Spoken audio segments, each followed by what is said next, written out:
Hello friends, in this video we are going to revise income from salaries and ये chapter भी काफी बड़ा है like PGBP. So we'll try to cover up all the major sections and all the major concepts as much as possible. So let's start. तो income from salaries में 3 sections हैं 15, 16 and 17. Section 15 इसकी starting section है. 16 reductions की बात आती है. 17 में कुछ बेसिक मीनिंग्स दिए हैं. 16, 17 को आगे देख लेंगे. 15 को अभी थोड़ा देख लेते हैं. क्लास में डिटेल डिस्कस करते हैं. यहाँ पे थोड़ा ऊपर ऊपर से कर लेंगे. अगर एम्प्लॉयर एम्प्लॉय रिलेशन है किसी इनकम के अंदर तो वो तो यहाँ पे टैक्स हो जाएगा किसी भी इनकम के पीछे. कॉन्ट्रैक्ट ऑफ सर्विस हुआ तो यहाँ पे टैक्स होगा. प्रोफेशनल रिलेशन है अगर तो बिजनेस प्रोफेशनल उसके लिए हमारे पास कोई और कुछ अगर इनकम हुआ एम्प्लॉयर एम्प्लॉय नहीं है. जैसे अगर पेंशन मिल रही है तो यहाँ पे टैक्सेबल है. फैमिली पेंशन मिल रही है तो IFOS पे टैक्सेबल है. तो ये सब चीजें रहेंगी. पार्टनर को अपनी फर्म से सैलरी मिल रही है तो यहाँ पे टैक्स नहीं because partners are mutual agents या नॉट एम्प्लॉयर एम्प्लॉय. तो एम्प्लॉयर एम्प्लॉय रिलेशन अगर इनकम आती है तो यहाँ पे टैक्स होगा अदरवाइज नहीं हो जाएगा. टैक्सेबिलिटी ड्यू और receipt whichever is earlier basis पे रहेगी. इसका मतलब ये हुआ कि अगर आपको सैलरी मिल गई है एडवांस में तो भी टैक्सेबल है. अगर सैलरी ड्यू हो गई बट नहीं मिली है तो भी टैक्सेबल है. ओके. हाँ, लेकिन एक बार अगर ड्यू बेसिस पे टैक्स हो गई तो वापस वही सैलरी रिसीट बेसिस पे दोबारा अगले साल टैक्स नहीं होगी. अगर एक बार रिसीट बेसिस पे टैक्स हो अगले साल दोबारा ड्यू बेसिस पे टैक्स नहीं होगी. देन सेक्शन 16 के डिडक्शन है. स्टैंडर्ड डिडक्शन है. एक एंटरटेनमेंट अलाउंस है गवर्नमेंट एम्प्लॉइज के लिए. पीटी पेड अगर एक्चुअल बेसिस पे वो मिल जाएगा. आगे डिस्कस कर लेंगे. 17 डेफिनेशन कुछ बातें की यहाँ पे. जैसे भाई सैलरी अगर है तो सैलरी वर्ड बहुत इंक्लूसिव है. Salary include wages allowances perquisite profit in your salary and everything. तो 17 1 2 3 में जो 2-3 मीनिंग है वो देख लेंगे हम आगे. 17 बात करता है सैलरी की. जैसा मैंने कहा सैलरी एक बड़ा वर्ड है. Salary include wages salary wages basic salary annuity gratuity pension fees commission allowances perquisite profit वगैरह सब कुछ. लीव एनकैशमेंट आरपीएस का कॉन्ट्रीब्यूशन एनपीएस में कॉन्ट्रीब्यूशन सब कुछ क्या सैलरी का पार्ट है. परक्यूजेट तो डिस्कस अलग से करेंगे. एंड प्रॉफिट एंड सैलरी मतलब कैसे कि जैसे आपको कुछ कोई भी ऐसी चीज मिली है जो सैलरी के नाम पे नहीं बट स्टिल एम्प्लॉय से मिली है तो वो प्रॉफिट एंड सैलरी के नाम कैटेगरी में आ जाएगी. जैसे कुछ बातें गवर्नमेंट ने क्लियरली वहाँ पे लिखी है. जैसे कंपनसेशन मिला अगर आपको अपने एम्प्लॉयमेंट के टर्मिनेशन या फिर कोई modification of terms and conditions के लिए. कीमैन इंश्योरेंस पॉलिसी का पैसा मिल गया. अगर कीमैन का पैसा प्रोफेशनल अगर आपको बिजनेस के कोर्स में मिलता है तो बिजनेस प्रोफेशन में जाता है. अदरवाइज IFOS में जाएगा. और URPF से कोई अगर अनरिकॉग्नाइज्ड प्रोविडेंट फंड कुछ अगर आपको पैसे मिल जाते हैं मेच्योरिटी पे तो वो भी प्रॉफिट एंड सैलरी में जाते हैं. एंड अगर आपको कोई ऐसा अमाउंट मिल जाता है जो जॉब ज्वाइन करने से पहले मिला है या फिर जॉब छोड़ने की वजह से मिल रहा है बाद मिल रहा है उस सैलरी के नाम पे नहीं मिल रहा है तो वो सब चीजें भी यहाँ पे आएंगी टैक्स का. बिकॉज कहीं ना कहीं एम्प्लॉयमेंट से उसका रिलेशन है. तो प्रॉफिट एंड सैलरी को भी सैलरी कहते हैं. ओके. हमारा मेन पर्पज है इन सबको ऐड करना है. इन सबके जो टैक्सेस पार्ट उनको ऐड करना है. अगर कुछ एग्जाम है तो उसे लेस करना है. ओके. परक्यूजिट उनकी वैल्यू निकाल के उन्हें ऐड करना है. यही इस पूरे चैप्टर में है. डिडक्शंस ज्यादा है नहीं इसके अंदर. लाइक बाकी चैप्टर्स में अच्छे खासे डिडक्शंस हैं. सैलरी में सबसे कम डिडक्शंस हैं. एक अच्छा बात है यहाँ पे 50,000 रुपीज का आपको फ्लैट एक डिडक्शन मिल रहा है. फंड डिडक्शन सब्जेक्ट टू आपकी सैलरी उतनी है तो इन जो भी सैलरी है या 50,000 आपको लेस करने को मिल जाएगा. ये सबके लिए है. एंटरटेनमेंट अलावेंस एक इनकम है पहले तो वो सैलरी का पार्ट है. उससे पहले सैलरी में ऐड करते हैं. फिर गवर्नमेंट एम्प्लॉय हुआ तो ये लिमिट के अंदर लेस करते हैं. मतलब 5,000 से ऊपर तो लेस पैसे भी नहीं होता. एंड 16(3) जो है वो पीटीईटी पेड के लिए. ये गवर्नमेंट को स्टेट गवर्नमेंट को राइट होता है कि वो एज पर कॉन्स्टिट्यूशन कि वो साल का 2500 रुपये तक लगा सकते हैं. लेकिन इनकम फ्रॉम सैलरी चैप्टर में वो लिमिट का कुछ मतलब तो है नहीं क्योंकि यहाँ पे पीटी पेड बेसिस पे अलाउड है. अगर आपने पे किया है तो आपको पहले आपकी सैलरी में ऐड करेंगे ग्रॉस सैलरी में. बाद में उसको नीचे से डिडक्शन में लेस कर देंगे. ओके. अगर आपके एम्प्लॉयर ने पे किया तो पहले एज पर क्यूजिट ऐड करेंगे फिर आपको यहाँ पे ग्रॉस सैलरी में से डिडक्शन के नाम पे लेस करके मिल जाएगा. जितना पे करोगे उतना लेस करोगा लेस करने को मिलेगा. नहीं पे करोगे तो नहीं मिलेगा. ओके. नेक्स्ट है उसके बाद डिडक्शन तो इतनी ही. ये इसका फॉर्मेट बेसिक फॉर्मेट आपको करना क्या है. काफी लोग को फॉर्मेट का हैबिट होता है. उसके लिए आपकी जरूरत तो है नहीं. पूरे इनकम फ्रॉम मतलब सैलरी बोल दो या फिर पूरा इनकम टैक्स ही बोल दो. यही बेसिक फॉर्मेट होता है स्टेटमेंट फॉर्मेट. जो जो टैक्सेबल है उसको बाहर लिखना है. जो एग्जाम है उसको अंदर ही लेस कर दो. जो डिडक्शन है उसको ऐड करने के बाद लेस करते हैं. ये डिफरेंस होता है डिडक्शन और एग्जाम्पशन के अंदर. एग्जाम जो चीज होती है वो टोटल इनकम का पार्ट ही नहीं होती. जो डिडक्शन जिस चीज के लिए मिल रहा है वो चीज पहले कहीं ना कहीं इनकम का पार्ट होती है. डायरेक्टली या पहले लेस नहीं हुई होती है बाद में वो लेस होती है. देख सकते हैं salary, allowances, bonus, fees, commission, time benefits, perquisites की वैल्यू, आरपीएफ में एम्प्लॉयर का कंट्रीब्यूशन, आरपीएफ में इंटरेस्ट रेटेड जो भी है, employer contribution to eighty C C D pension scheme, profit of salary, ये सब चीजें आपको ऐड करनी है। अगर कुछ एग्जाम है तो आपको इंटरनली लेस करना है एंड देन बाकी ऑफ सैलरी आ जाएगी। क्लियर?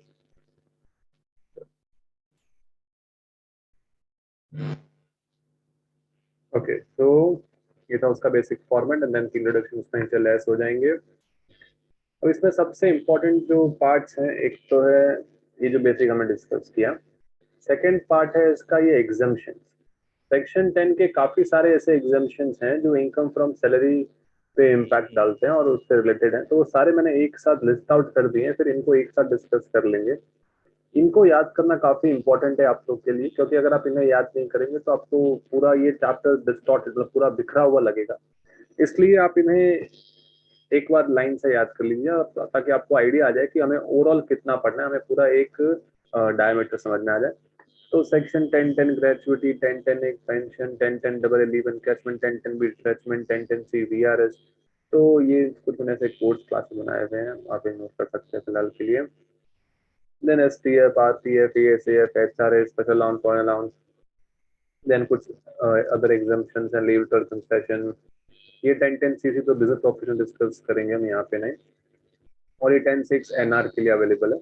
ये सब मैंने लाइन से डिस्कस किया, ये इसका एक फेज हो गया। आप समझिए पहला basics, second exemption, third valuation of perquisites and last में कुछ मिसलेनियस जैसे मीनिंग ऑफ सैलरी। तो इसमें कैसा होता है, ग्रेचुइटी के एग्जाम्पशन में सैलरी का मतलब क्या होगा, सैलरी मतलब क्या, उसमें डीएनएस अलाउंस ऐड करना है क्या, उसमें कमीशन ऐड करना है क्या, नहीं करना है, इन टर्म्स वगैरह क्या, वो सब डिस्कस लास्ट में एक साथ कर सकते हैं, तो अभी डिस्कस करने की जरूरत नहीं। एक एक करके प्रोविजंस देख लेते हैं कि सेक्शन 10 के प्रोविजंस कैसे एग्जाम कर रहे हैं। तो ग्रेचुइटी, ग्रेचुइटी अगर आपको ड्यूरिंग सर्विस मिलती है तो सबको टैक्सेबल है, फिर आप चाहे गवर्नमेंट एम्प्लॉय हो चाहे आप नॉन गवर्नमेंट एम्प्लॉय हो, क्योंकि फिर वो रिटायरमेंट बेनिफिट ही नहीं हुआ ना। तो रिटायरमेंट बेनिफिट देने के लिए गवर्नमेंट ने ग्रेचुइटी को एग्जाम रखा है ताकि आपके बुढ़ापे में जो पैसे मिले आप जमा करो और सेविंग की हैबिट बढ़े, फिर आपको वो काम आएंगे और गवर्नमेंट भी उसमें टैक्स नहीं देगी।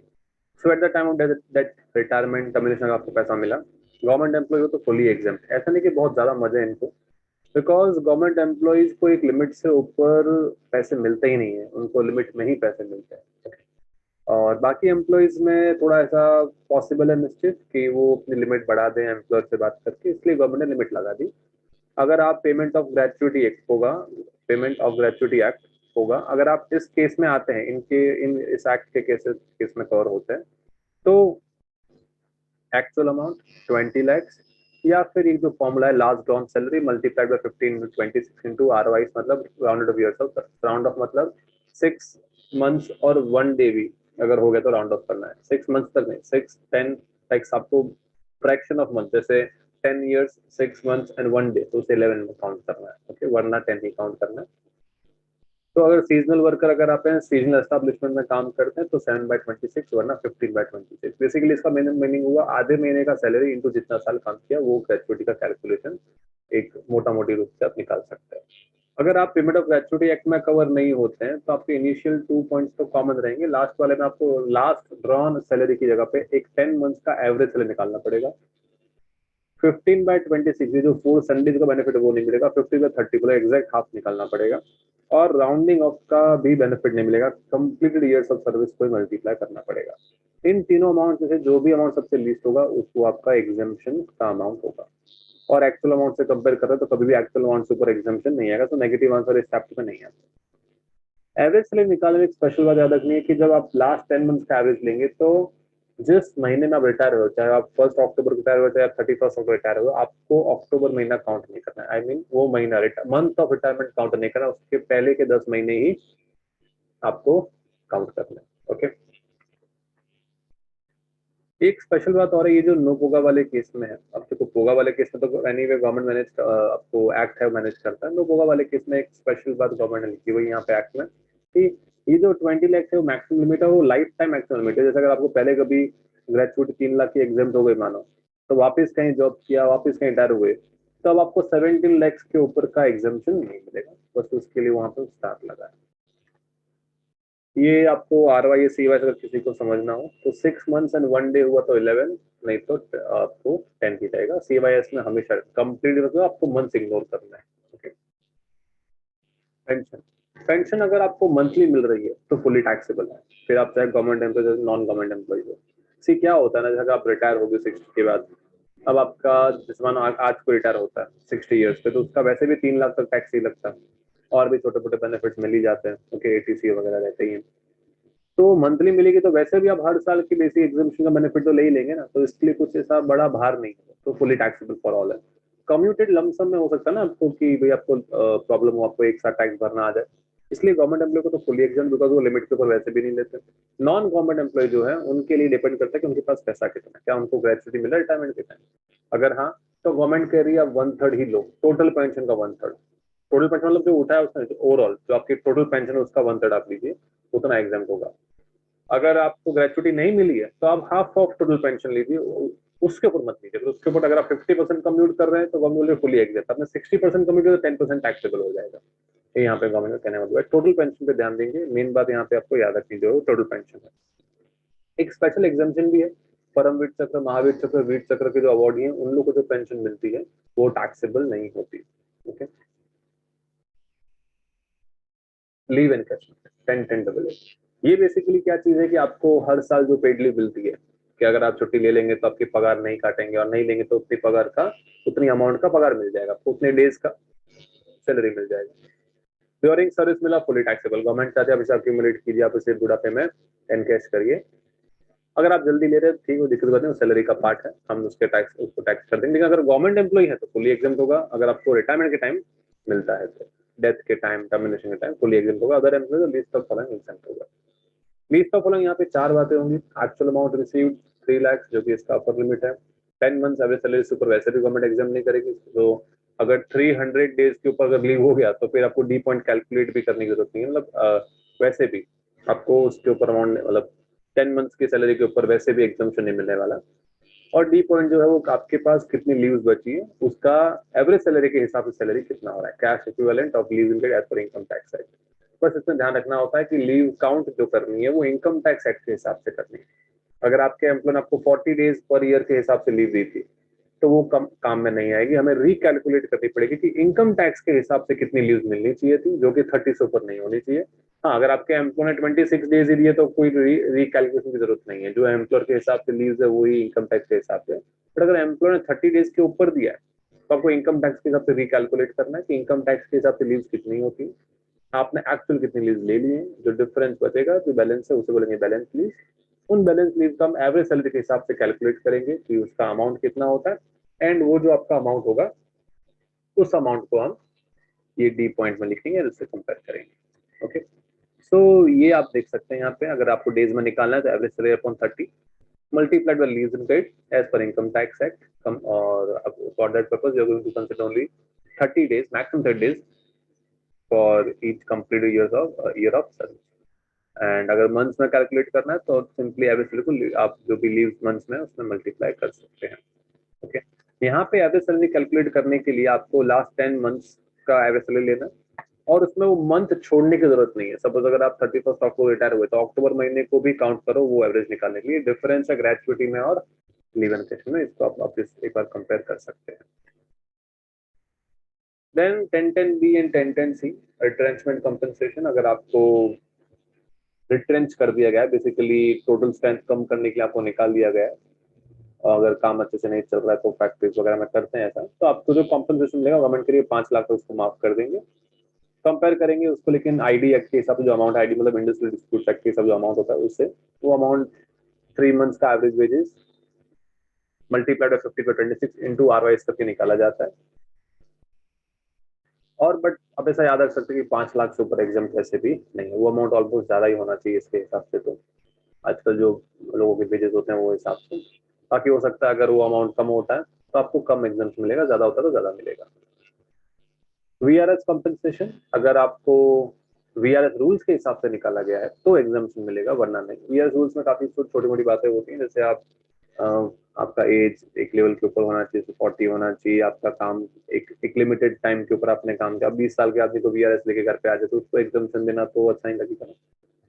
ये लाइफ में एक बार मिलेगा, आप हर साल वीआरएस होगे तो भी नहीं चलेगा, तो ये लाइफ में एक बार ही मिलता है। 5 लाख इसमें ऊपर लिमिट है, या फिर जो वीआरएस रूल्स के हिसाब से फिगर बनेगा विच एवर इज लोअर, आपको एग्जाम्पशन मिल जाएगा। वीआरएस रूल्स के हिसाब से जब कैलकुलेट करते हैं तो दो अमाउंट होते हैं। एक है एलडीएस इंटू 3 इंटू सीवाईएस, मतलब 3 महीने की पगार इंटू जितना साल काम किया। ये काम आएगा जो एजेड लोग हैं, जिन्होंने काफी ज्यादा काम किया, उनके लिए ये अमाउंट अच्छा होगा। और जो लोग की अब तो पूरी लाइफ बाकी है, जैसे 40-45 की एज में अपने वीआरएस लिया, तो 15 साल की लाइफ बाकी है, तो उनका compensation remaining months of service की बेसिस पर निकलना चाहिए, वो उनको अच्छा लगेगा। तो गवर्नमेंट दोनों ऑप्शन दिए, एलडीएस इंटू 3 इंटू सीवाईएस ले लो या एलडीएस इंटू आरएम ले लो, विच एवर इज हायर, और वो अमाउंट आपको एग्जाम्पशन के लिए कंपेयर करने मिलेगा। लेकिन इनकम टैक्स में 5 लाख के तो वैसे भी एग्जाम्पशन नहीं मिलता, तो आप याद रख सकते हैं बेसिकली 5 लाख तक ये भी क्या होता है, एग्जाम होता है। Then provident fund, basically 3-4 type के फंड होते हैं। स्टैट्यूटरी प्रोविडेंट फंड, ये गवर्नमेंट अपने एम्प्लॉयज के लिए, रेलवे के एम्प्लॉयज के लिए, यूनिवर्सिटीज वगैरह मेंटेन करती है, गवर्नमेंट मेंटेन करता है और अपने एम्प्लॉयज के लिए रखता है। बाकी जो लोग हैं टाटा, रिलायंस वगैरह, ये जो बड़ी बड़ी कंपनियां हैं, बिरला वगैरह, ये सब रिकॉग्नाइज प्रोविडेंट फंड मैनेज करती हैं। ये बेसिकली क्या होता है, ये ऐसा प्रोविडेंट फंड है जो या तो कमिश्नर साहब से अप्रूव्ड है, या फिर डिपार्टमेंट से अप्रूव्ड है, या फिर जो EPF MPF employees provident fund miscellaneous provisions act, उसके अंदर अगर ये क्या है, अप्रूव्ड है, तो फिर उसे कहते हैं recognise provident, basically registered provident fund. एक होता है पीपीएफ, पब्लिक प्रोविडेंट फंड, ये जस्ट सिर्फ समझाने के रखा है कि यहाँ पे इस चैप्टर से कोई लेन देन नहीं है। बाई चांस अगर आप कंफ्यूज ना हो जाए, मतलब कंफ्यूज हो रहे हैं तो अगर, ये गवर्नमेंट मेंटेन करती है सबके लिए, तो उसमें एम्प्लॉयर कॉन्ट्रीब्यूशन की कोई जरूरत नहीं होती, इसके लिए चैप्टर से कोई लेन देन नहीं है। एंड एक होता है यूआरपीएफ, अनरिकॉग्नाइज प्रोविडेंट फंड। अब ऐसा फंड जो ना तो गवर्नमेंट का है, ना रिकॉग्नाइज है कहीं पे, ना वो पीपीएफ कुछ भी नहीं है, तो फिर वो क्या होगा, अनरिकॉग्नाइज प्रोविडेंट फंड। जैसे अगर आप सीए कर रहे हैं, सीएस कर रहे हैं, सीएमए कर रहे हैं, कुछ भी कर रहे हैं, लेकिन आपने रजिस्ट्रेशन नहीं किया रेस्पेक्टिव इंस्टीट्यूट के साथ, तो आप अनरिकॉग्नाइज ही रहेंगे ना। तो बेसिकली यूआरपीएफ में कंट्रीब्यूट करना मतलब अपने घर में गुल्लक रखना काइंड ऑफ, या बैंक में एक सिंपल बैंक अकाउंट खोल के रख देना और उस सेविंग अकाउंट खोलना या आरडी अकाउंट खोलना, वैसा कुछ है। तो फिर वो फुली टैक्सेबल होता है जब भी पैसे मिलते हैं। ये इसका एक बेसिक कैलकुलेशन है। देखो, एम्प्लॉयर पीएफ में कंट्रीब्यूट करता है, वो एम्प्लॉय के लिए इनकम होती है। एम्प्लॉय खुद जो कंट्रीब्यूट करता है वो एम्प्लॉय के लिए इन्वेस्टमेंट होता है, उसका एटीसी मिलता है। अगर एसपीएफ आरपीएफ हुआ तो, यूआरपीएफ में कुछ नहीं मिलता। इंटरेस्ट जो क्रेडिट होता है वो एम्प्लॉय के लिए इनकम होती है, इसलिए इसका भी टैक्सेबिलिटी पर डिस्कशन करना रहता है। और लमसम अमाउंट बाद में जो एम्प्लॉय वो एम्प्लॉय के लिए इनकम होता है। अब या तो आप हर साल टैक्स कर दो, या फिर आप लमसम टैक्स कर दो, दोनों दोनों टाइम पे टैक्स नहीं कर सकते, एक टाइम पे टैक्स होता है। गवर्नमेंट ने डिसाइड किया कि हम हर साल टैक्स ट्रीटमेंट करेंगे और मेच्योरिटी पे कुछ नहीं करेंगे। कौन से फंड्स के लिए? आरपीएफ, एसपीएफ के लिए। लेकिन यूआरपीएफ का गवर्नमेंट का हर साल तो चलो हमें समझ में नहीं आ रहा पैसा कहाँ जा रहा है, लेकिन जैसे ही पैसा आप मिलेगा मेच्योरिटी, तब हम पूरा का पूरा टैक्स करेंगे। तो पहले यूआरपीएफ का एक समझ लेते हैं, फिर बाकी सबका एक साथ देख लेंगे कि टैक्स स्टेटमेंट कैसे होता है। सो यूआरपीएफ से जो पैसे मिलते हैं आपको, जो जो पैसे आपको एम्प्लॉयर की वजह से मिले हैं, जैसे एम्प्लॉयर कॉन्ट्रीब्यूशन, उस पे इंटरेस्ट, वो सब इनकम फ्रॉम सैलरी में जाएगा। जो आपका खुद का पैसा है वो तो इनकम ही नहीं है, वो तो आपने अपनी टैक्स पेड सैलरी से ही क्या किया है, कंट्रीब्यूट किया था, उसको तो इग्नोर करेंगे। और जो आपकी खुद की सैलरी पे, मतलब आपके खुद के कंट्रीब्यूशन में जो इनकम बनी है, जो इंटरेस्ट आया है, वो इनकम फ्रॉम अदर सोर्सेज में क्या होगा, वो टैक्स हो जाएगा। क्योंकि यूआरपीएफ है, रजिस्टर्ड नहीं है, एम्प्लॉयर एम्प्लॉय रिलेशन एस्टेब्लिश ही नहीं हो रहा है, हमें पता ही नहीं चल रहा कि भाई पैसा कहाँ से आया। आप अगर पहले बताते तो हम क्या कर सकते थे, हम इसमें हम समझते ठीक है, चलो ये एम्प्लॉयर की वजह से आ रहा है, या फिर एम्प्लॉयर एम्प्लॉय ने अपने हिसाब से पीएफ बनाया हुआ है, कुछ अप्रूवल कहीं तो होता, ऐसा कुछ नहीं था, एप्रोच में जाएगा पूरा का पूरा। Then tax treatment of provident funds. तो प्रोविडेंट फंड का टैक्स बहुत सिंपल है। गवर्नमेंट को आपका पैसा नहीं चाहिए, अगर आप सही हो तो गवर्नमेंट को आपका पैसा नहीं चाहिए, इस मतलब एटलीस्ट पीएफ के पैसे पर टैक्स नहीं चाहिए। एसपीएफ तो गवर्नमेंट खुद मैनेज करती है, तो एम्प्लॉयर कंट्रीब्यूशन लिमिट में होता होगा, इसलिए फुली एग्जाम्प्ट। एम्प्लॉय कंट्रीब्यूशन की एटीसी मिल जाती है लिमिट में। इंटरेस्ट क्रेडिट भी लिमिट में होता होगा, इसलिए फुली एग्जाम्प्ट। और एक बार जब पहले हमने ट्रीटमेंट कर दिया है तो लमसम को टैक्स करने का तो बात ही नहीं होगा। आरपीएफ में इट इज पॉसिबल कि कुछ लोग क्या करेंगे कि बहुत ज्यादा कंट्रीब्यूट करवा लेंगे, तो 12% सैलरी का लिमिट लगा दिया। तो अगर आपका एम्प्लॉयर आपकी सैलरी का 12% तक कंट्रीब्यूट करता है, तो एम्प्लॉयर कंट्रीब्यूशन आरपीएफ में भी फुली एग्जाम्प्ट। उसके ऊपर हुआ तो टैक्सेबल, जैसे 15% किया तो 3% टैक्सेबल। आपका कंट्रीब्यूशन आपको एटीसी दिला देगा, इन्वेस्टमेंट कैटेगरी में वो तो गिरता है। एंड 9.5% तक अगर आपको इंटरेस्ट मिलता है डिपॉजिटेड अमाउंट पे, तो वो भी फुली एग्जाम्प्ट है। आजकल ये भी काफी अच्छा है, मतलब बुरा तो नहीं। हाँ, 10% अगर आपका पीएफ कमा के दे रहा है तो 0.5% टैक्स करेंगे। रीजनेबल है, आप लिमिट में करो तो फुली एग्जाम्प्ट है, और पहले टैक्स ट्रीटमेंट कर दिया है हर साल अगर कंट्रीब्यूशन के समय ही, तो फिर ऑब्वियसली मेच्योरिटी पे आपको परेशान नहीं करेंगे, फुली एग्जाम्प्ट। यूआरपीएफ में जब कंट्रीब्यूट हुआ तो गवर्नमेंट को पता ही नहीं, जब आपने कंट्रीब्यूट किया गवर्नमेंट को पता ही नहीं, तो एटीसी भी नहीं, इंटरेस्ट है तो गवर्नमेंट को पता ही नहीं, लेकिन जैसे ही आपके अकाउंट पैसे आए गवर्नमेंट आ जाएगी, खिलाओ पैसे कहाँ से आए बताओगे तो गवर्नमेंट क्या करेगी, एम्प्लॉयर कंट्रीब्यूट का इंटरेस्ट तो पूरा एफएस में डाल देगी, आपका कंट्री इग्नोर करेगी, उसके बाद इंटरेस्ट उसे आईएफएस में टैक्स करेगी। अगर आप ये सब बातें नहीं समझाएंगे तो फिर अनएक्सपेंड कैटेगरी में टैक्स हो जाएगा, तो कोई बोलेगा हम गवर्नमेंट को बताएं नहीं, तो ऐसा पॉसिबल नहीं होता, बताना तो पड़ेगा। ठीक है, अगर आप प्री मैच्योर विड्रॉल करते हैं 5 साल से पहले, अगर पैसे विड्रॉ कर लेते हैं तब तो आपको टैक्स भरना पड़ेगा, फिर एग्जाम्पशन आपका विड्रॉ कर लेंगे। लेकिन ठीक है, अगर आपकी कुछ ऐसी चीजें हो गई, डेथ इलनेस वगैरह जो आपके कंट्रोल के बाहर है, तो ठीक है, गवर्नमेंट उतना एक्सेप्शन रखती है, आपका एग्जाम्पशन विड्रॉ नहीं करेंगे। किसी को बेचारे को पता ही नहीं, पहले 2-3 साल हो गए पैसे भर रहा है यूआरपीएफ में, फिर उसको पता चला कि अरे ये तो गलत है, ये तो टैक्स होगा बुढ़ापे में, तो गवर्नमेंट उनको ऑप्शन देती है कि आप ट्रांसफर बैलेंस करवा सकते हैं, यूआरपीएफ से आरपीएफ पैसे ट्रांसफर करवा सकते हैं। ठीक है, ज्यादा कुछ नहीं होगा, जैसे एसएलएमडब्ल्यूडी मेथड अगर चेंज करे तो कैसे रेट्रोस्पेक्टिव इफेक्ट देके हम डिफरेंस को टैक्स कर सकते हैं, बस वही बात है कि अगर ये स्टार्ट से अगर आरपीएफ होता तो क्या कुछ टैक्स होता, अगर होता तो वो टैक्स आज ही भर दो, रात से आपका फंड आरपीएफ के जैसे हो जाएगा, तो अगर आप ऐसा चाहे तो करवा सकते हैं। ओके, देन अगर आप आरपीएफ से पैसे अगर एनपीएस में ट्रांसफर कर रहे हैं तो वो भी टैक्सेबल नहीं है, NPS national pension system, government को काफी बेनिफिट मिलता है इससे, फंड जितना सेविंग बढ़ता है उतना अल्टीमेटली इकोनॉमिक स्ट्रांग होती है, तो ये सब बातें इसके पीछे हैं। और एक और स्पेशल जो इस साल गवर्नमेंट ने एक्सपेक्ट किया था वो बात ये कि जो एम्प्लॉयर कॉन्ट्रीब्यूशन है आरपीएफ में, एनपीएस में, एएसएफ में, अगर ये 7,50,000 से ऊपर है तो फिर गवर्नमेंट उसे क्या मानेगी, परक्यूजिट मानेगी। जैसे 10 लाख हो गया तो आपको 2.5 लाख रुपया क्या हो जाएगा, परक्यूजिट माना जाएगा, तो ये भी अब काउंट किया जाएगा। पहले ऐसी कोई अपर लिमिट नहीं हुआ करती थी आरपीएफ के लिए, तो बहुत लोग इसका, जैसे अगर आपकी सैलरी 1 करोड़ है तो उसका 12% 12 लाख, तो 12 लाख रुपए भी एग्जाम हो रहे थे, इस साल से वो बेनिफिट अब नहीं मिल पाएंगे। ओके, तो ये थोड़ा जो बड़ी सैलरी वाले लोग हैं उनको परेशान करेगा, छोटे मोटे लोग को कुछ फर्क नहीं पड़ने वाला है। ओके, तो interest dividend credited in previous year on such excess, मतलब अगर आपको इस एक्सेस अमाउंट पे जो एक्स्ट्रा इनकम भी हो रही है वो भी टैक्स होगा एज पर क्यूजेट। तो ये एक नया पॉइंट गवर्नमेंट ने ऐड किया है, उसको कैलकुलेट करने का तरीका भी गवर्नमेंट ने रिलीज किया है वैसे, कि वो कैसे कैलकुलेट करना है इंटरेस्ट डिविडेंड वाला पार्ट।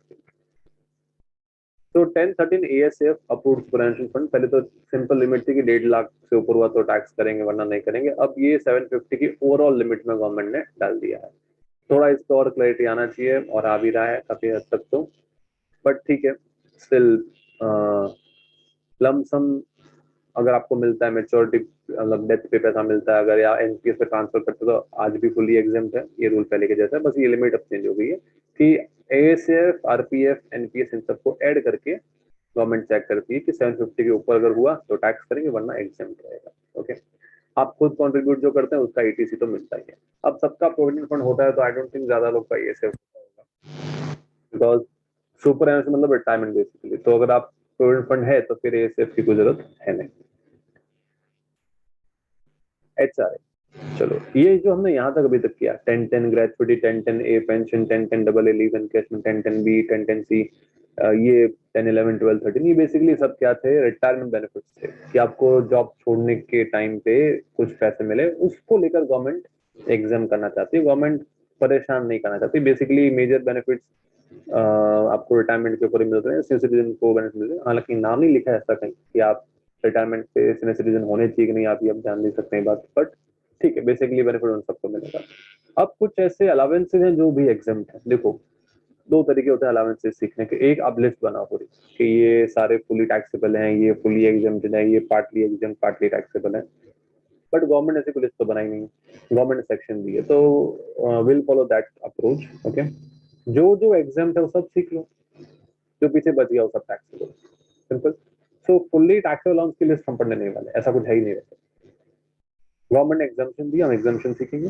जो जो एग्जाम है उसको अच्छे से थरली पढ़ो, आपको कुछ और रटने की याद करने की जरूरत नहीं है, बाकी जो बच गया सब टैक्सेबल है। अगर एग्जाम नहीं है तो मतलब टैक्सेबल है, सीधी सी बात है। 17(1) में लिखा है salary includes allowances, allowances are taxable. Okay, तो एचआरए, हाउस एंड अलाउंस, देखो क्या है, बड़ी सिटीज लाइक बॉम्बे वगैरह में हम देख ही रहे, काफी सारे मतलब लोग रेंट पे रहते हैं और रेंट काफी ज्यादा होता है, गवर्नमेंट कह रही है सैलरी का 10% तक रेंट, तब तक तो ठीक है। अगर उसके ऊपर आप रेंट भर रहे हैं, सैलरी 1 लाख है, अगर रेंट 10,000 है, आपको पता है किसी की सैलरी 1 लाख हो तो कम से कम 25,000 रेंट भरता है पहुंच। तो गवर्नमेंट के जो ऊपर का आप 15,000 रेंट भर रहे हैं वो थोड़ा ज्यादा हो गया। अगर वो कॉम्पनसेट करने के लिए अगर आपका एम्प्लॉयर आपको एक्स्ट्रा अलाउंस पे कर रहा है तो वो HRA जो है, हाउस एंड अलाउंस, हम एग्जेम्प्ट करेंगे। इसलिए जो सेकंड पॉइंट आप देखेंगे उसके लीस्ट ऑफ फॉलोइंग लिखा है, rent paid minus 10% of salary, मतलब एक्सेस रेंट जो है वो हम एग्जाम करना चाहेंगे, लेकिन 50% या 40% सैलरी से ऊपर नहीं। 50% 4 बड़ी मेट्रो सिटीज के लिए, बाकी सबके लिए 40%। अगर साल में कुछ भी चेंज हुआ रेंट सैलरी किसी महीने में, तो आपको मंथली कैलकुलेशन करके एग्जामेशन निकालना होगा। ऐसे कुछ एग्जाम्पल्स हैं, हमने किए भी हैं, आप भी देख सकते हैं, किसी को और सीखना हो तो मिलेंगे आपको बुक्स वगैरह में। एंड बाकी देखो, अगर आप अपने पेरेंट्स को भी अगर आप रेंट पे करते हैं नॉर्मली, तो उसका भी एग्जामेशन क्लेम कर सकते हैं लोग, काफी लोग क्लेम कर लेते हैं, लेकिन उसके आपको वो पूरा रिकॉर्ड मेंटेन करना पड़ेगा। ओके। हाँ, कोई बोले मैं वाइफ को रेंट पे करता हूँ तो शायद गवर्नमेंट एक बार के लिए एक्सेप्ट नहीं करेगी। Next 10-14 special allowances. ओके। तो कुछ अलाउंसेस ऐसे हैं जो जित उनके लिए कोई अपर लिमिट नहीं दी गवर्नमेंट ने, जैसे ऑन ड्यूटी जो अलाउंस है, बेसिकली ट्रैवलिंग अलाउंस, कभी आप ऑफिस के काम से कहीं बाहर गए, उसके लिए गवर्नमेंट ने, आपके एम्प्लॉयर ने आपको 5,000 दिए और आपने 4,000 खर्च की तो 1,000 रुपए टैक्सेबल। अब आप ऑफिस के काम से न्यूजीलैंड गए, आपको 2 लाख रुपए दिए, आपने 2 लाख खर्च कर दिए, तो पूरे के पूरे एग्जाम, तो इसमें कोई अपर लिमिट हो भी नहीं सकती, ऐसा कोई लिमिट फिक्स नहीं कर सकते, सबका अपना अपना लेवल है खर्च करने का।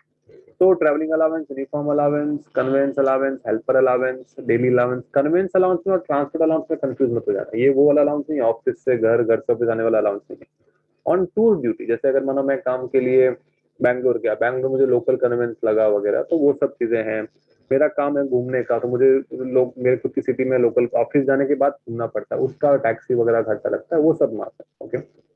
घर से ऑफिस, ऑफिस से घर का जो पैसा मिलता है वो एग्जाम नहीं है, वो सिर्फ कुछ लिमिटेड, जैसे कुछ अगर आप कैपेबल नहीं है, अगर आप मैंने अगर डिफरेंटली एबल्ड वगैरह कुछ अगर हैं और ऐसा लग रहा है कि नहीं मतलब जरूरी है, ब्लाइंड है, तो आपको एग्जामेशन आगे पढ़ेंगे उसके बारे में हम। ये वो अलग है, वो अलग चीज है।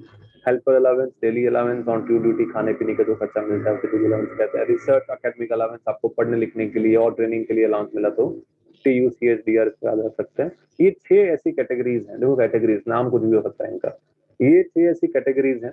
अगर आपको इस कैटेगरी अलाउंस मिलता है तो जितना भी एक्चुअली ऑन ड्यूटी आपने स्पेंड किया वो सब लेस होगा और बाकी का पूरा टैक्स होगा। ओके। इसमें अपर लिमिट कुछ नहीं, ये बड़ी बात है। बाकी छोटे मोटे अलाउंसेज हैं। ट्राइबल एरिया में अगर आप काम करते हैं 200 रुपए तक अगर आपको ऐसा अलाउंस मिलता है जो ट्राइबल एरिया में काम करने की वजह से मिलता है, तो ठीक है, 200 रुपए तक एग्जाम है, ऊपर का टैक्सेबल। अंडरग्राउंड काम करते हैं आप माइंस वगैरह में, तो 800 रुपए तक अगर ऐसा कुछ अलाउंस मिल रहा है तो वो एग्जाम होगा। बच्चों की पढ़ाई के लिए एक्स्ट्रा पैसे मिल रहे हैं तो 100 rupees per month per child तक एग्जाम होगा, सब्जेक्ट मैक्सिमम 2 चिल्ड्रन। इसमें याद रखना, इसमें बड़ी मिस्टेक होती है, क्वेश्चन पूछते हैं कि एक बंदे को 240 रुपीज मिल रहे हैं 3 बच्चों के लिए, तो बताओ एग्जाम कितना होगा। तो आप ये नहीं सोचेंगे कि ओके 100 100 रुपए 2 बच्चे के हो गए तो 200 रुपया माफ, 40 रुपया टैक्सेबल, ऐसा नहीं होगा। 240 3 बच्चे के, तो एक बच्चे का 80 रुपीज हुआ, तो 80 80 160 माफ, ऊपर का 80 रुपीज टैक्सेबल, ऐसे आपको कैलकुलेट करना होगा। ये छोटी सी मिस्टेक लोग बार बार करते हैं। इस पे एग्जाम्पल हमने क्लास में किए हुए हैं, बस ये समझाने के लिए वापस किया है। Children hostel allowance up to ₹300 per month per child shall be accepted subject matter including, concept वही सेम है, बस यहाँ पे 300 पर मंथ है, वहाँ पे 100 पर मंथ है। अगर आप कोई ट्रांसपोर्टर के एम्प्लॉय जैसे ट्रक ड्राइवर वगैरह होते हैं, इनका डेली अलाउंस काफी बड़ा होता है, इसलिए इनको अपर लिमिट रखनी जरूरी है, इनको ऐसे ही ओपन नहीं दे सकते, इसलिए गवर्नमेंट ने इनके लिए क्या रखा है, 10,000 पर मंथ मैक्सिमम, या जो मिला उसका 70%, विच इज लोअर आपको एग्जाम करके मिलेगा। जैसे अगर आपको महीने का अगर 15,000 मिलता है तो 15,000 का 70% कैलकुलेट करो, या 10,000, विच इज लोअर आपको एग्जाम को एग्जाम होगा, ऊपर का टैक्स होगा अगर आपको डेली अलाउंस मिलता है तो। क्योंकि ये लोग डेली इनको लगता है, रास्ते में ही खाना खाते हैं मोस्टली, रास्ते में कहीं रुकते हैं, रात को होल्ड करते हैं होटल मोटल्स वगैरह में, लॉजेस वगैरह में, इसके लिए उनका रूटीन एक्सपेंस है, तो इसमें बहुत बड़ा अमाउंट ये क्लेम कर सकते हैं अच्छे से, इसलिए गवर्नमेंट ने एक लिमिट लगा दी। जैसा मैंने कहा, घर से ऑफिस, ऑफिस से घर का नॉर्मली फुली टैक्सेबल है, लेकिन अब हैंडीकैप्ड एम्प्लॉई हैं, ब्लाइंड है, डिफ एंड डम्ब है, तो 3,200 पर मंथ का एग्जाम्पशन, उसके ऊपर अगर हुआ तो टैक्स हो जाएगा। फिर कुछ स्पेसिफिक अलावेंसेज हैं, अगर आपको पढ़ने हैं तो पढ़ सकते हैं, बाकी एग्जाम के पॉइंट इतने ज्यादा इंपॉर्टेंट नहीं है। देन हाँ, ये एक अच्छी बात है, अगर आप जैसे इंडियन सिटीजन हैं, गवर्नमेंट के एम्प्लॉय हैं, जैसे आप एम्बेसी में या हाई कमीशन वगैरह में काम करते हैं, तो आपको बाहर रहने की वजह से जो फॉरेन अलाउंस मिलता है, जो इंडिया में काम करने से नहीं मिलता, वो फॉरेन अलाउंस माफ है। बाहर आपको कार मिली, माफ है। घर मिला, माफ है। फॉरेन परक्यूज सारे माफ है आपको, ठीक है। फुली एग्जेम्प्टेड, कोई इसमें लिमिट भी नहीं है। 10(6) जो है इन ये कोई एनआर के लिए है। जैसे कोई बाहर का बंदा इंडिया में काम करने आया और बेचारा 2 महीने काम करके चला गया। अब सेक्शन 9 तो कहते हैं कि इंडिया में जॉब किया, उस टाइम की जो सैलरी है वो इंडिया में टैक्स होगी, अगर आपने काम इंडिया में किया है तो। लेकिन कोई नासा का एम्प्लॉय रिसर्च के लिए 2 महीने इंडिया आ गया, मान लो नासा की कोई इंडिया में टैक्सेबल इनकम ही नहीं है और एम्प्लॉयर ने वो सैलरी अपनी किसी टैक्सेबल इनकम ने क्लेम भी नहीं की है, ऐसी सिचुएशन में उसको इंडिया में टैक्स करना थोड़ा प्रॉब्लमेटिक हो सकता है। इसलिए 10(6) करके जो एग्जामेशन है वो ये चीज भी करता है कि अगर आप इंडिया में आते हो, टाइम ही निकल जाते हो, जैसे मानो अगर कोई गवर्नमेंट फॉरेन गवर्नमेंट के एम्प्लॉय हैं, इंडिया में कोई ट्रेनिंग के साथ आए हैं, कोई मिलिट्री ट्रेनिंग वगैरह के लिए या कोई गवर्नमेंट के ऑफिस में ट्रेनिंग के लिए, तो उनको परेशान नहीं करेंगे हम। ये जो फॉरेन एम्बेसी के जो लोग होते हैं, ये जो यहाँ पे काम कर रहे होते हैं, और तो इनको भी हम टैक्स नहीं कर सकते, क्योंकि हमारे बंदे भी तो बाहर काम करते हैं। अगर वो भी, जैसे अगर यूएस में हमारे एम्बेसी, अगर वहां पे हमारा अगर एम्बेसडर जो है, अगर उसको टैक्स नहीं लगता यूएस में, तो हम भी यूएस के एम्बेसडर को इंडिया में टैक्स नहीं कर सकते। तो ये सब चीजें 10(6) में रखी है, एक्स्ट्रा कंडीशन, और ये सब एग्जामेशन लोगों को मिलते हैं, बेसिकली एनआर को मिलते हैं, और जो इंडिया के सिटीजन भी हैं, उनके भी। ओके, एक बार अगर रीड करना चाहो तो आप thoroughly कर सकते हैं। देन 17(2) जैसा नहीं, इसको हमने सबसे लास्ट में रखा है, परक्यूजिट्स, ये इसमें काफी चीजें स्पेशल होती हैं। तो एक बार ये 17(2) के अंदर जो पॉइंट्स लिखे हैं पूरे लिस्ट आउट मैंने किए हैं, accommodation, benefits, amenity, obligations, life insurance and all, एक एक करके डिस्कस मैंने आगे किया है। ये इसका प्रोविजो है, 17(2) का प्रोविजो, मतलब 72 मतलब होता है टैक्सेबल परक्यूजिट, तो उसका अगर प्रोविजो है मतलब क्या हो गया, इसका मतलब non taxable perquisite, medical facility. सबसे पहली बात, अगर एम्प्लॉय उसकी फैमिली के लिए है तब तो एग्जाम्प्ट है एक लेवल तक।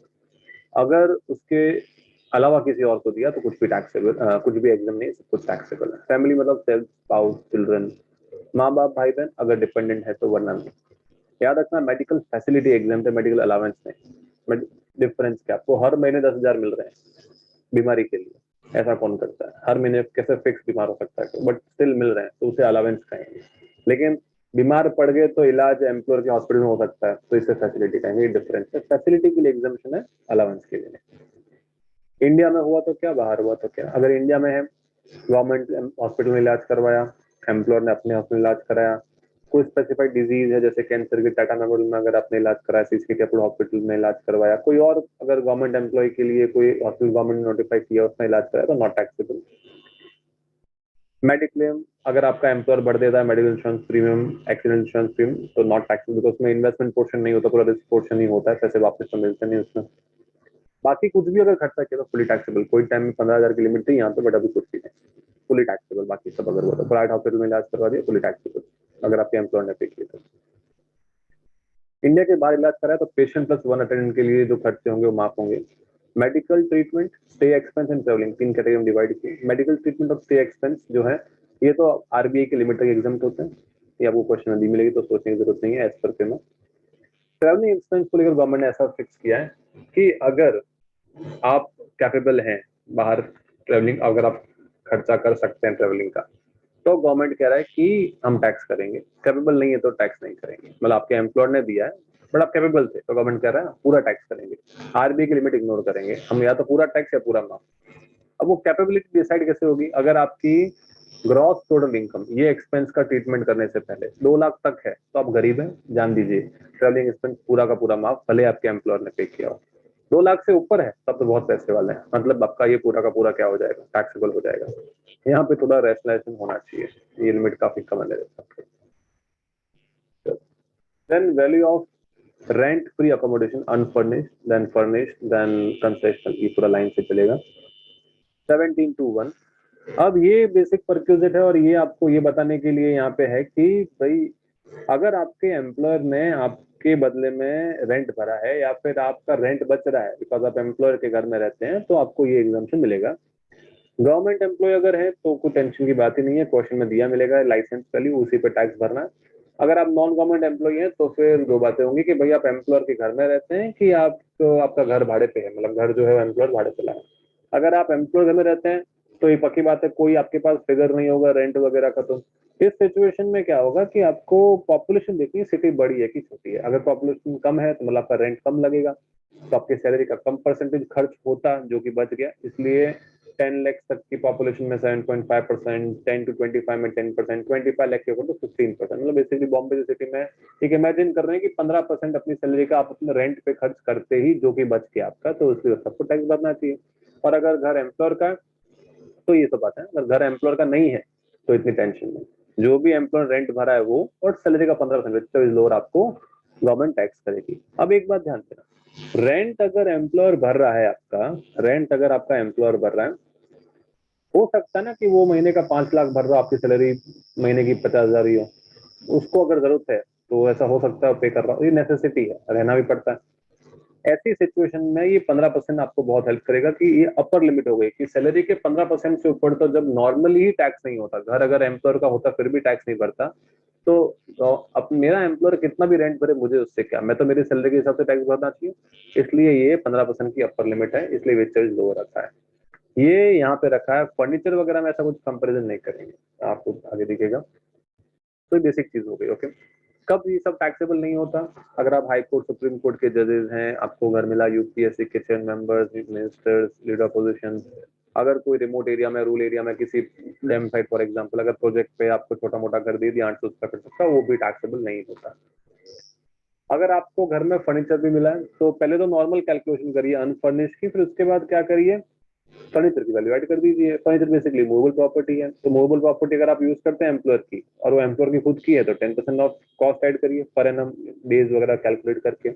और अगर एम्प्लॉयर भाड़े पे लाए हैं तो जितना आप हायर चार्ज है पूरा ऐड करेंगे। बस मैं ये कह रहा था यहाँ पे देखना, कोई कंपेयर नहीं किया किसी परसेंटेज पे, क्योंकि ये लग्जरी है, आप ना कह सकते। फिर भी अगर आपने लिया है तो जितना एम्प्लॉयर ने हायर चार्जेस पे किया सबको सब ऐड होगा, इसे कहेंगे आरएफए अनफंडेड। वो स्पेशल केसेस भी यहाँ पे कवर किए हैं, जैसे value of hotel motel in etc for non government employee, for government employee, सबके लिए कॉमन है यहाँ पे। अब होटल मोटेल तो बाय डिफॉल्ट फर्निश होते हैं, इसके लिए 15% तो इनफ नहीं, इसलिए 24% ऑफ सैलरी और एक्चुअल हायर चार्ज कंपेयर किया जाएगा यहाँ पे, एंड विद सर्विस लोअर लेना होगा। ठीक है, एक अच्छी बात है यहाँ पे कि ये 15 दिन तक टैक्स नहीं होगा। अगर ये कभी आप शिफ्ट हो रहे हो, आपका ट्रांसफर हो गया, बॉम्बे से दिल्ली चले गए, आपको एक टेम्पररी बेसिस पे अगर आपको मानो होटल में रहना पड़ा, तो इस सिचुएशन में आपको 15 डेज तक ये टैक्स नहीं होगा। तो ये गवर्नमेंट ने यहाँ पे बेसिक लिमिट रखी है। ठीक है, इमरजेंसी में कभी रह गए तो जब तक घर मिले तब तक तो कोई दिक्कत की बात नहीं है। अगर आपने दो दो घर रख लिए, अगर आपने दो दो घर अगर आपने रखे हैं तो जैसे बॉम्बे में भी रख लिया और मानो दिल्ली में भी रख लिया, तो गवर्नमेंट करिए 3 महीने में खाली कर दो कोई एक घर, हम दोनों में से कोई एक टैक्स करेंगे जिसका भी वैल्यू लो हो, आप अपने हिसाब से चूज कर लीजिए।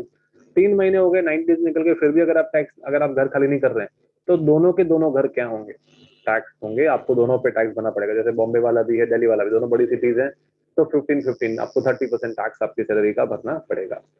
ऐसा हो सकता है आपके साथ।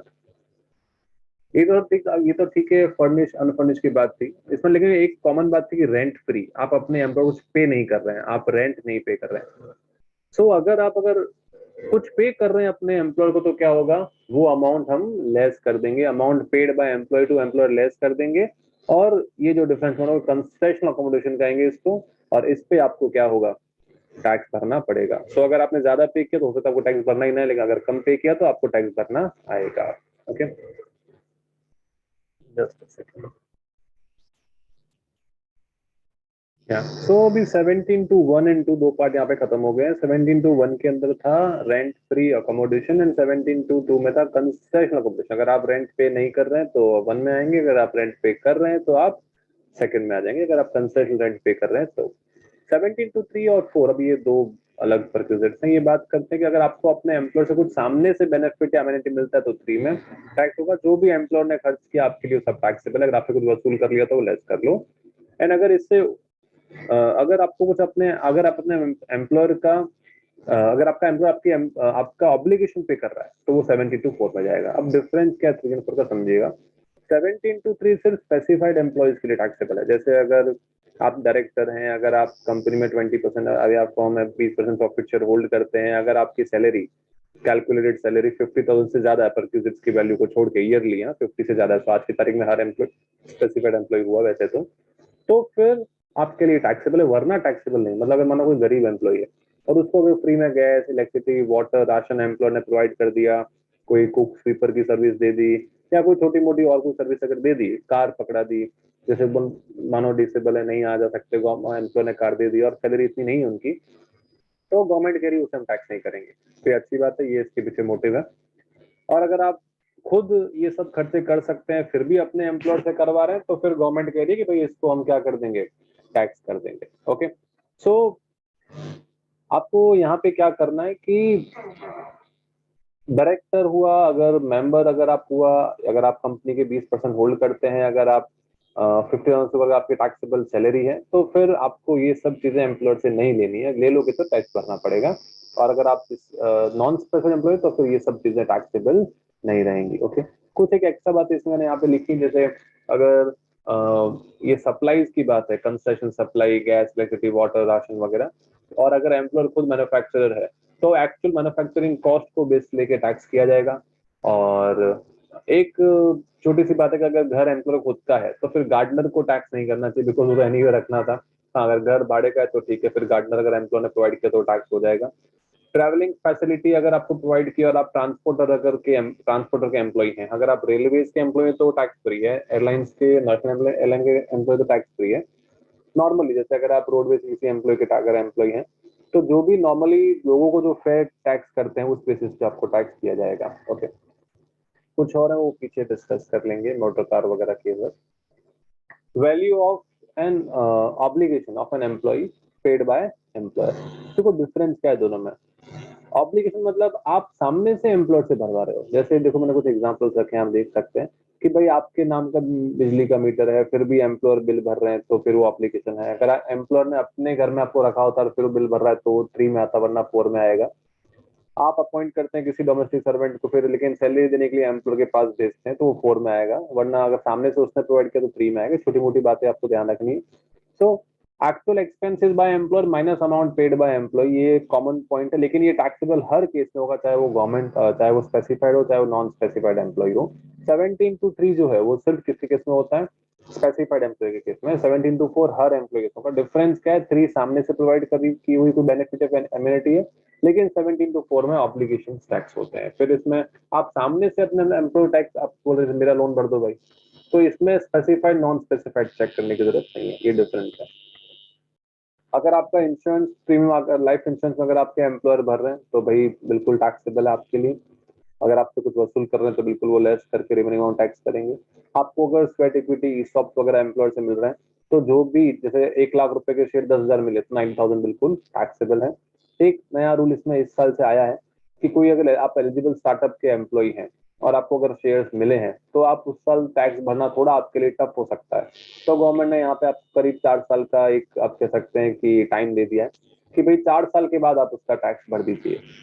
जैसे 4 साल पूरे होंगे, वो साल खत्म होने के उसके 14 डेज में आप टैक्स भर दीजिए, कोई दिक्कत की बात नहीं है। लेकिन अगर आप बीच में ही सिक्योरिटीज बेच देते हैं या जॉब छोड़ देते हैं, तो फिर इंस्टेंट आपको उसका फिर विद इन 2 वीक्स टैक्स पे करना पड़ेगा। ओके, 17(2)(7 जो है वो एक कॉमन सी बात कह रहा है, वो जो हमने डिस्कस पहले किया था कि वो अगर आप 7,50,000 से ऊपर अगर आप तुम कंट्रीब्यूशन मिलता है आपके एम्प्लॉयर से, RPF plus NPS plus ESAF में, तो ऊपर का अमाउंट टैक्स होगा एज पर क्यूजेट, बस वो यहाँ पे स्पेसिफिकली कवर किया है।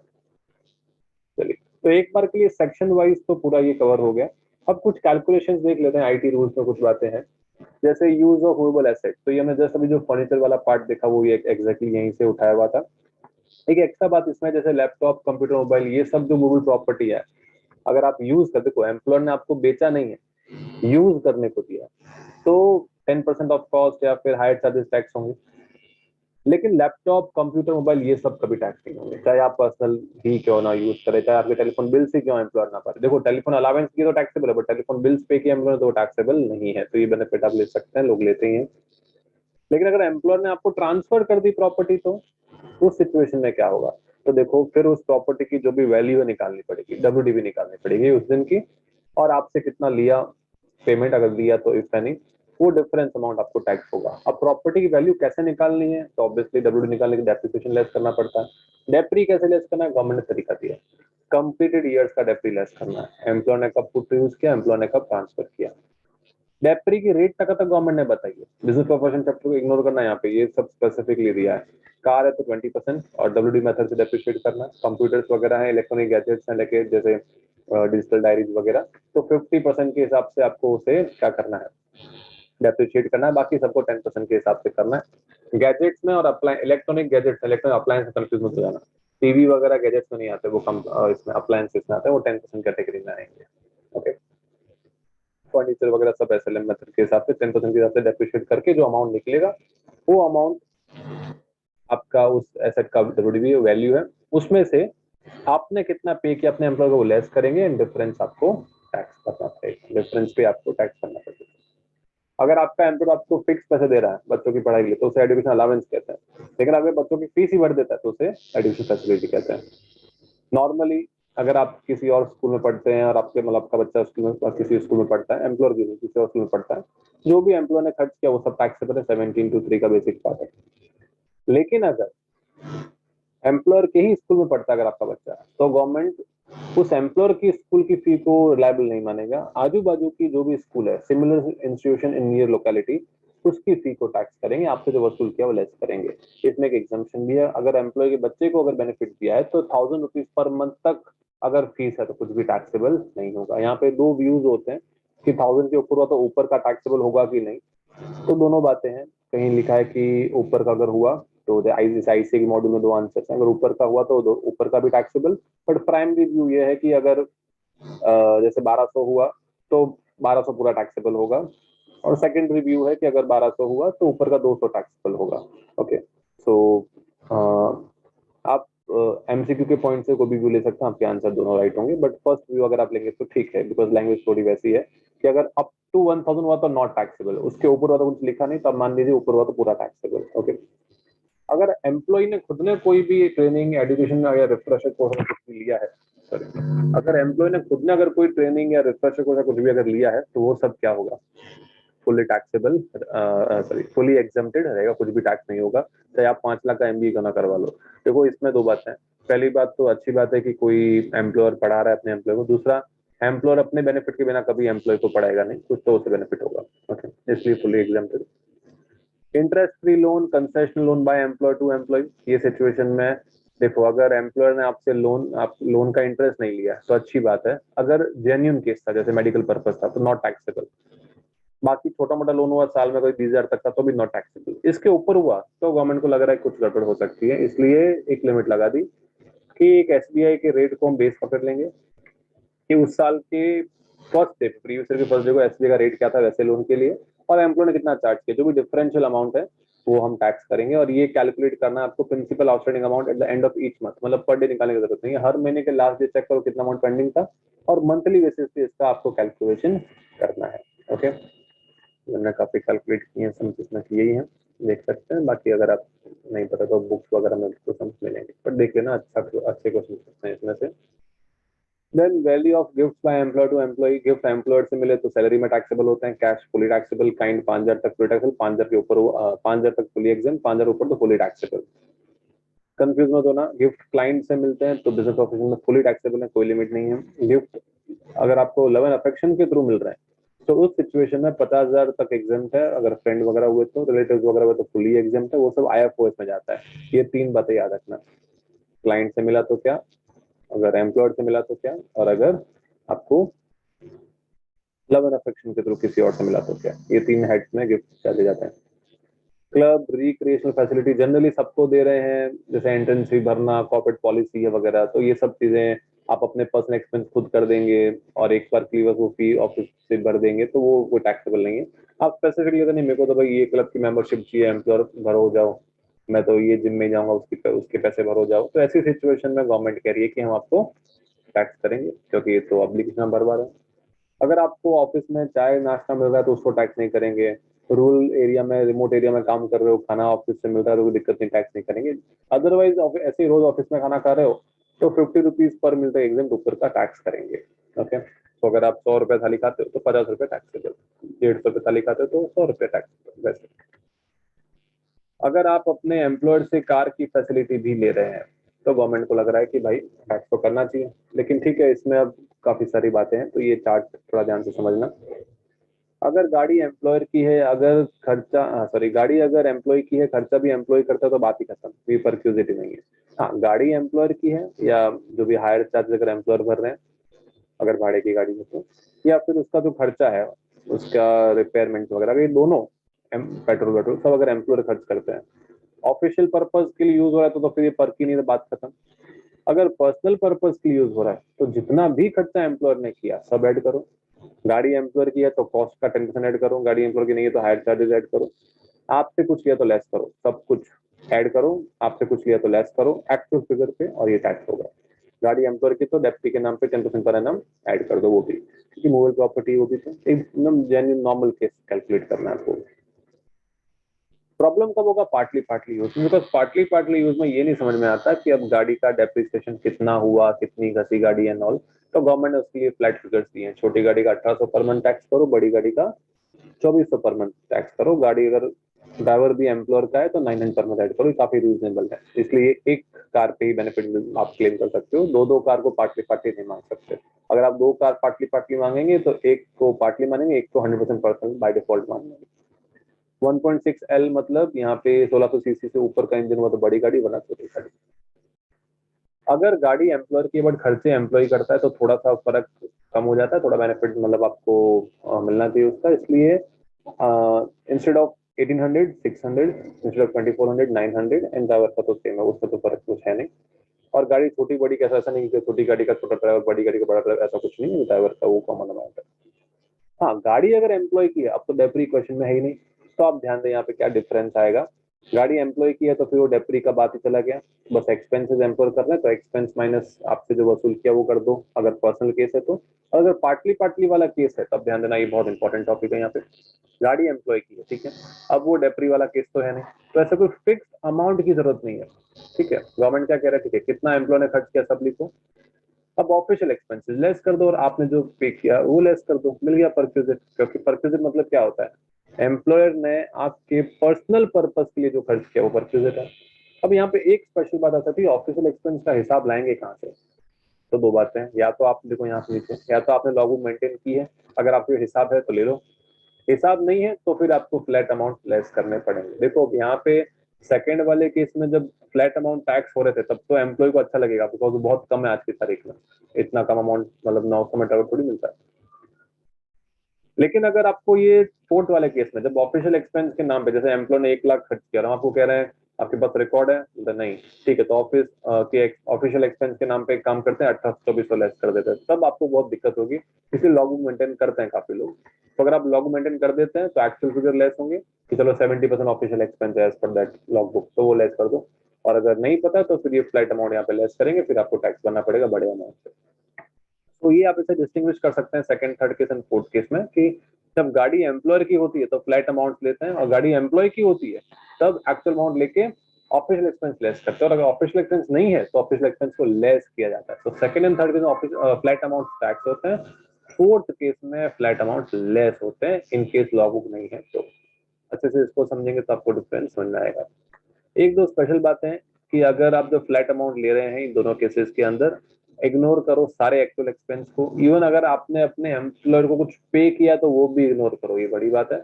और जब ये पर मंथ की बात होगी तो ये पर मंथ हो चाहे पार्ट ऑफ द मंथ, पूरा काउंटिंग से अगर 2 महीना 3 दिन हुआ तो भी सिर्फ 3 महीना काउंट करेंगे, ऐसे दिनों का हिसाब नहीं करना है, ठीक है। फिर ये पीछे एक दो बातें लिखी हैं, अगर दो दो पार्टली पार्टली किया तो एक कोई बेनिफिट मिलेगा। And pickup drop facility UPSC के मेंबर चेयरमैन एचसी हाईकोर्ट जजेस वगैरह, इनको भी बेनिफिट जो मिलते हैं कार वगैरह, वो कोई टैक्स नहीं होते। लीव ट्रैवल कंसेशन, अगर आप घूमने जाते हैं 4 साल में कभी भी 2 बार इंडिया में किधर भी बच्चों के साथ या ऐसे ही अकेले कुछ भी, तो आपको एग्जामेशन मिलेगा। एग्जामेशन की लिमिट है, वो आगे नेक्स्ट पेज पे देख लेंगे। बच्चे अगर 98 के बाद हुए ऑक्टोबर तो फिर 2 बच्चों को दंड मिलेगा, पहले वाले कितने बच्चे चलेंगे दिक्कत की बात नहीं है। ट्विंस वगैरह हो गए तो पहले एक बच्चा था बाद में ट्विंस हुए तो उन ट्विंस को एक बच्चा ही काउंट करेंगे, मतलब तीनों माँ से। लेकिन पहले ट्विंस थे बट बाद में एक हुआ तो 3 काउंट हो गए, तीसरा वाला टैक्स हो जाएगा। उसके लिए एग्जाम्पल आप देख सकते हैं। अगर आप 4 साल के ब्लॉक फिक्स है, अगर आप 4 साल ब्लॉक में अगर आप 2 जर्नी नहीं ले पाते तो एक जर्नी कैरी फॉरवर्ड होती है, वो नेक्स्ट ब्लॉक के फर्स्ट कैलेंडर ईयर में लेनी होती है, जैसे नीचे वाले एग्जाम्पल में यहाँ पे आपको दिख रहा है, देख सकते हैं। ये इसके बेसिक पॉइंट्स हैं। मेजर काम इसमें ये है कि आपको सिर्फ ट्रैवलिंग का एक्सपेंस जो है वो अगर आपका एम्प्लॉयर पे करता है तो वो टैक्स नहीं होगा, बिकॉज अदरवाइज वो आपके लिए परक्विजिट है। हाँ, अगर आपका खाना पीना वगैरह वो सब एम्प्लॉयर पे करता है तो वो टैक्स अभी भी होगा। ठीक है, इंडिया में घूमोगे तो ही मिलेगा, फॉरेन जर्नी माफ नहीं होती यहाँ पे। ये एक तरीके से इंडिया में टूरिज्म बढ़ाने के लिए, लोगों में स्ट्रेस कम करने के लिए रखा है। इसका बेनिफिट लोग अच्छे से ले सकते हैं। अगर हस्बैंड वाइफ दोनों वर्किंग है तो 4 साल में 2 बार हस्बैंड ले और 2 बार वाइफ ले, तो आप हर साल घूमने जा सकते हैं और आपको बेनिफिट भी मिल जाएगा। और अपनी पेड लीव भी होनी चाहिए, ये भी इसमें एक स्पेशल कंडीशन होती है। कितना माफ है? अगर आप एयरवेज में जा रहे हैं तो इकोनॉमी क्लास का फेयर माफ है, रेलवे जा रहे हैं तो फर्स्ट क्लास माफ है, मतलब सबसे अच्छा डब्बा उसका जो होता है वो आपको माफ है, फर्स्ट क्लास का फेयर आपको माफ है। और शॉर्टेज रूट क्यों लिखा है यहाँ पे? बिकॉज वरना लोग कुछ भी बता देंगे ना इसके लिए, कि जैसे अगर आपको भाई डायरेक्ट जाना है, जैसे आपको बॉम्बे से दिल्ली जाना है तो आप कन्याकुमारी होकर नहीं जाएंगे, डायरेक्ट जाएंगे ना, तो उसका फेयर कितना होता है वो माफ है। ओके, किसी और अपने तरीके से गए, बाय रोड गए फॉर एग्जांपल, तो रेलवे का जो फेयर होता है उतना तक का माफ है। जैसे अगर बाय रोड यहाँ से आप जैसे बॉम्बे से अगर आप मानो राजस्थान जाओ तो आपको हो सकता है 1000 किलोमीटर का, आप मानो इनोवा में गए तो उसने आपको 15,000 रुपीज ले लिया आपसे। ठीक है, अगर आप फर्स्ट क्लास में जाते मानो 5 लोग गए तो वैसे भी 3,000 पर पर्सन के हिसाब से 15,000 लग जाते, तो गवर्नमेंट के जितना ट्रेन में लगता उतना माफ है। ओके, ऊपर का हुआ तो टैक्सेबल। अगर आप ऐसी जगह जाए जहाँ पे ट्रेन ही नहीं जाती तो क्या करेंगे? तो भाई कोई तो स्पोर्ट और ये रिकॉग्नाइज ट्रांसपोर्ट होगा, स्टेट ट्रांसपोर्ट होगा। हाँ ठीक है, तो उसका जो भी डीलक्स क्लास का अगर फेयर है वो हम माफ कर देंगे। ठीक है, अगर वो भी नहीं है, अगर आपको कोई स्टेट ट्रांसपोर्ट ही नहीं है जहाँ पे आपने गए, मन ऐसी जगह पे गए, तो फिर कोई बात नहीं। अब रेलवे का जो किलोमीटर का हिसाब होता है ना, वो हिसाब से एग्जम्पशन आपको दे देंगे कि अगर ट्रेन जाती तो कितना फेयर होता है, अप्रोक्सीमेटली उतना माफ है, ऊपर का अगर पैसा हुआ तो हम टैक्स कर देंगे। तो ये यहाँ पे गवर्नमेंट ने काफी काफी अच्छा रखा है लिमिट। एंड देन ये एक कॉमन बात लिखी है, हमने हर जगह पे ये चीज बार बार डिस्कस नहीं की क्योंकि एक साथ करना काफी इजी पड़ता है। अगर आप देखेंगे जैसे पोगा वाले केस में जब ग्रेचुइटी का एग्जाम्पशन निकालते हैं तो उसमें लिखा लास्ट ड्रॉन सैलरी। अब सैलरी मतलब क्या? बेसिक डीएनएस अलाउंस लेना है नहीं लेना है, तो गवर्नमेंट ने श्योर रखा है कि बेसिक के साथ हमेशा डीएनएस अलाउंस लेना है, भले इन टर्म्स हो चाहे ना हो। इन टर्म्स का मतलब क्या होता है कि एम्प्लॉयर एम्प्लॉई ने अपने टर्म्स ऑफ अग्रीमेंट में उसको लिखा है कि नहीं। काफी लोग क्या होते हैं, जैसे काफी लोग अनपढ़ होते हैं, नहीं समझते बेचारे, तो वो जॉब ज्वाइन करने टाइम साइन कर देते हैं, फिर उनको बुढ़ापा मिलता है कि आपका जो डीएनएस अलावेंस है वो रिटायर्ड बेनिफिट के लिए काउंट नहीं होगा, तो काफी नुकसान हो सकता है। इसलिए पोगा पहले से कवर करता है सारे वर्कमैन को कि आपको परेशान होने की जरूरत नहीं है, डीएनएस अलावेंस को हमेशा क्या करना है, सैलरी में ऐड करना है। ओके, तो वेदर इन टर्म्स हो चाहे वेदर इन टर्म्स हो चाहे टर्म्स में ना हो, आपको क्या करना होगा, उसको ऐड करना ही है और उस हिसाब से आपको एग्जाम्पशन मिलेगा और बेनिफिट दिया जाएगा। आपको पेमेंट भी वैसे ही पोगा वालों को वैसे भी उस हिसाब से ही मिलता है। बाकी सब जो केसेस है कॉमन, नो पोगा वाला, gratuity, leave encashment, employed contribution to RPF, ERS compensation, HRA exemption, pension scheme का जो कैलकुलेशन, सब में कॉमन मीनिंग है basic DA in terms. In terms मतलब जितना एम्प्लॉयर ने अग्रीमेंट लिखा हुआ, बिकॉज फिर वो सुपरसीड करता है, उसमें थोड़ी जैसे होगा तो चलो एक्ट कवर करता है इसके लिए, बाकी अगर कुछ अगर कवर नहीं होता है, अगर बाकी जगह पे अगर कोई एक्ट साइलेंट है तो फिर जो इनकम जो भी एम्प्लॉयर एम्प्लॉय के टर्म्स होंगे वो ही सुपरसीड करेंगे। एंड कमीशन एक परसेंटेज बेसिस पे अगर हुआ टर्नओवर के तो ये सब ऐड करते हैं, इसी बेसिस पे वो एग्जाम्पशन कैलकुलेट होता है। एक बात है रखना, डीए इन टर्म्स हो चाहे ना हो, टैक्स तो हमेशा होता है, बस ये एग्जाम्पशन के कैलकुलेशन के टाइम आपको ये डिफरेंस याद रखना है। ओके, रेंट फ्री अकोमोडेशन के टाइम सबसे ज्यादा मीनिंग बड़ा है क्योंकि ये एक नेसेसिटी है। तो आपको एक या एक से ज्यादा एम्प्लॉयर से अगर आपको सैलरी मिल रही हो उस पीरियड में तो सब कुछ ऐड करो, और बेसिक डीए इन टर्म सारे के सारे अलावेंसेस का टैक्सेबल पार्ट, बोनस, कमीशन, चाहे किसी भी नाम से मिले, चाहे वो फिक्स हो चाहे टर्न बेसिस हो चाहे नहीं हो, और भी कोई अगर टैक्स अलाउंस मिलता है, जैसे आपको मंथली पेंशन मिल रही है किसी एम्प्लॉयर से, तो वो भी उस पीरियड की ऐड करो। देन आपको 15%, 10%, 7.5%, 24 सैलरी कैलकुलेट करना है, वरना आप नहीं कर सकते। 24 एंट्री में नहीं, नॉर्मली अगर आपको कैलकुलेट करना है तो भी आप कर सकते हैं। तो सैलरी का मतलब यही है, चाहे आप कुछ भी कैलकुलेट करो, चाहे 7.5, 10, 15 कुछ भी हो, वो जो आप कैलकुलेट करेंगे तो आपको क्या करना है, इस बेसिस पे उसकी सैलरी कैलकुलेट की जाएगी। क्योंकि नेसेसिटी है, तो गवर्नमेंट ये समझती है कि एक आदमी अपना घर जब लेता है तो वो ये सोचता है कि अगर देखो जैसे बेसिक सैलरी मेरी 10,000 है, लेकिन सब मिला के 1 लाख मिलता है, तो मैं थोड़ी 10,000 के बेसिस पे घर लूंगा, मैं 1 लाख के बेसिस पे घर लूंगा, इसलिए इतना सब ऐड करना होता है। अगर इंक्लूड याद करना टफ पड़ा तो एक्सक्लूड वाला याद रख लीजिए कि क्या नहीं लेना है, बाकी सब लेना है। डीए नॉट इनकम्स नहीं लेना है, एग्जेम्प्टेड पार्ट अलाउंस नहीं लेना है, पीएफ का कॉन्ट्रीब्यूशन इंटरेस्ट नहीं लेना है, पक्ष कुछ भी नहीं लेना है, लमसम बेनिफिट नहीं लेना है। ओके, लमसम जैसे मैंने कहा मंथली पेंशन लेनी है, लमसम बेनिफिट को ऐड करने की जरूरत नहीं है, बिकॉज रिटायरमेंट के बाद वैसे भी ये टैक्स, ये रिटायरमेंट के बाद वैसे भी ये इसका पार्ट होगा नहीं। ओके, परक्यूजिट अकोमोडेशन का तो नॉर्मली उसकी नौबत तो भी पड़ेगी नहीं, बट वो सब आपको ऐड करने की जरूरत नहीं है। तो आप पूरा क्वेश्चन तो कभी अगर सॉल्व करो चेक कर सकते हैं। एक्सक्लूड वाला पार्ट याद रख लीजिए, बाकी सब आपको क्या करना है, ऐड करना है। तो ये काफी टिपिकल हो सकता है, एमसीक्यू में इतना टफ नहीं करेंगे, बट रिटर्न जिनका पेपर्स हैं उनमें ये काफी टफ कर सकते हैं, बट आजकल नहीं, पहले थोड़े टफ क्वेश्चन आते थे उसको लेकर, पहले मतलब काफी पहले। तो ये हुआ इनकम फ्रॉम सैलरीज, और इसके काफी सारे छोटे मोटे टर्म्स मैंने कवर किए अच्छे से। एक बार आप एक बार नहीं 3 बार कम से कम पूरा पढ़ेंगे तब जाके पूरा याद होगा, और स्ट्रीम लाइन करेंगे अच्छे से दिमाग में तो ही पूरा चैप्टर याद होता है।